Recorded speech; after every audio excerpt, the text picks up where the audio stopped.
সালাতে দোয়া কবুল হয়। সালাতে দোয়া কবুলের তিন জায়গা। একটা হচ্ছে তাকবীরে তাহরিমার পরে আমরা সানা পড়ি না, আমরা তো একটা পড়ি, আল্লাহর হাবিব সুন্নাহ এবং নফল নামাজে আরো পড়তেন সানা, ওই দোয়া কবুল হয়। দুই নম্বর জায়গা সালাতে সেজদায় পড়ে দোয়া করলে কবুল হয়। আকরাবু মা ইয়াকুনুল আবদু মির রাব্বিহি ওয়া হুয়া সাজিদ ফাকসিরু ফীহি দুআ। বান্দা যখন সেজদায় লুটিয়ে পড়ে বান্দা আল্লাহর সবচেয়ে কাছে চলে যায়। তা কিন্তু বিশ্বনবী বলে সেজদাটা তোমার রবের কুদরতি পায়ের উপরে পড়েছে, সেজদায় পড়ে দোয়া করেন।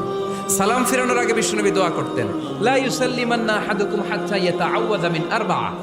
আল্লাহর হাবিব বললেন, চার জিনিস থেকে পানাহ না আছে আমার কোন উম্মত যেন সালাম না ফিরায়। তারা যেন পড়ে আল্লাহুম্মা ইন্নী আউযু বিকা মিন আযাবিল কবর, আউযু বিকা মিন আযাবি জাহান্নাম, আউযু বিকা মিন ফিতনাতিল মাহইয়া ওয়াল মামাত, আউযু বিকা মিন ফিতনাতিল মাসিহিদ দাজ্জাল।